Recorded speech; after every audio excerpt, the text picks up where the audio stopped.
और चलिए सीधा आपको भोपाल ले चलते हैं, जो इस वक्त मुख्यमंत्री डॉक्टर मोहन यादव मौजूद है। क्या कुछ कह रहे सुनिए।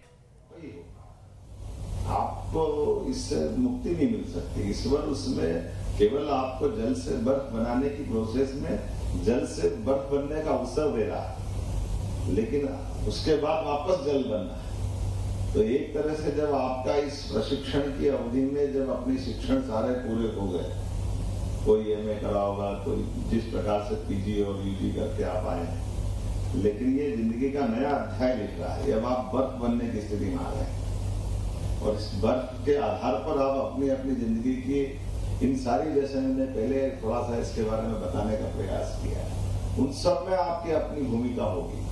अच्छे परिवार के सदस्य के नाते से भी आपकी परीक्षा होगी, अच्छे कुशल अफसर के बारे में भी आपसे परीक्षा होगी। अच्छे प्रकार से आप अपने लिए सबसे पहले तो खुद से खुद को जानना जरूरी है। हम कभी कभी ये भूल ही जाते हैं कि हम क्या है, हमारे परिवार का संबंध कितना कितना चलेगा, कैसे कैसे चलेगा। और ये जो शासन के साथ जुड़ करके काम करने जा रहे हैं, इसकी भी आयु है।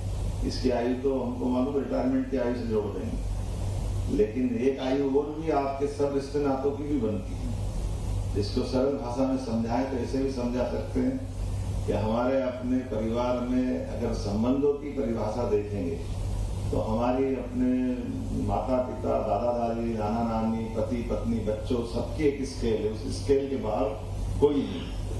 हमारे नाना नानी, दादा दादी से संबंध एवरेज 25 साल सबका रहेगा। इसके बाहर कोई 2-4 साल इधर, 2-4 साल उधर, लेकिन एवरेज 25 साल रहेगा।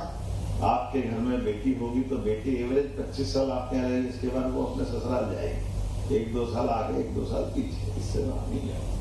पत्नी आपके साथ आएगी तो 75 साल की अगर आयु आपकी एवरेज पकड़ लो तो एवरेज 50 साल पत्नी आपके साथ रहेगी, फिर पत्नी भी साथ छोड़ेगी। बेटा आपके साथ, बहू के साथ आएगा तो एवरेज 50 साल आपके साथ रहेगा, मान के चलो। फिर वो अपने नाती पोते में आप दादा दादी की भूमिका में जाओगे, तो अंततः आए आप अकेले और अकेले ही जाना।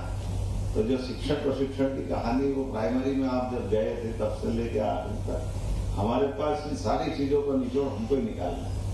और करने कराने के लिए भी कैसे कैसे अवसर, कैसे कैसे उदाहरण बनते हैं, वो हम सबको कई जगह यहाँ जो किताबों में बताया गया है, ये शिक्षण से हमारा व्यक्ति बनता है और प्रशिक्षण से व्यक्तित्व बनता है। और व्यक्तित्व बनने में जो हमको सिखाया किताबों में, ज्ञान तो सब कुछ है, तो क्या लाइब्रेरियन से अपेक्षा कर लेंगे उस सब चीजों को उत्तर दे देगा? हम में से जो भी किताबों को ही पढ़ने जाएगा तो किताब पढ़ने वाले तो होते, लेकिन किताबों को पढ़ने के बाद अपने मार्ग खोजना, अपने रास्ते खोजना। एक उदाहरण दे के बात खत्म करूंगा, लंबी तो नहीं करूंगा। AI प्रयोग को लेकर के एक अच्छा शिविर हुआ परसों, उसमें मैं गया था। तो आध्यात्मिक हमारे गायत्री परिवार के डॉक्टर प्रणय पंड्या जी है ना, प्रणय जी, वो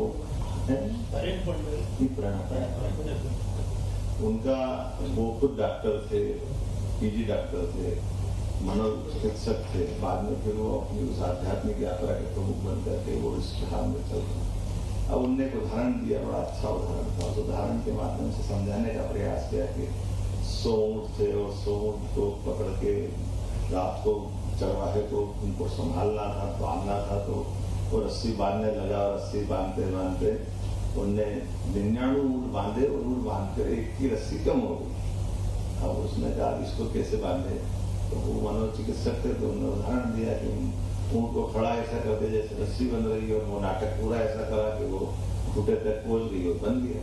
और उनका ऐसा मानना था कि दूसरे दिन सब ऊँट खोल दिए, पर वो ऊँट हिला नहीं, क्योंकि उसकी रस्सी नहीं खुली, तो वो अपनी जगह ही खड़ा था। उसको लगा कि ऊँट बंद ही है, और जब तक ये वापस उसने वो नाटक करा तो वो ऊँट चल दिया। तब ये वो बोल के चले गए। फिर मेरा नंबर आया, मैंने कहा ये, मैंने उस उदाहरण को अपनी तरह से बढ़ाया। मैंने कहा देखो साहब, ये आपकी अच्छी बात है, आप मनोचिकित्सक हो, मैं पॉलिटिशियन हूँ, मेरी मुश्किल दूसरी। मेरे सामने भी वो 100 ऊँट दिख गए और वो 100 ऊँट को मुझे बांधना है, तो 100वां ऊँट कैसे बांधूं? मैंने कहा आपने तो अपने ढंग से बांध दिया, मैंने अपने ढंग से बांध दिया, मैंने भी बगैर रस्सी के बांध दिया, पर मैंने वो सब नहीं किया जो आपने किया। हमने क्या किया, हमने कहा मैं तो उसको 3 तरह से बांध सकता था।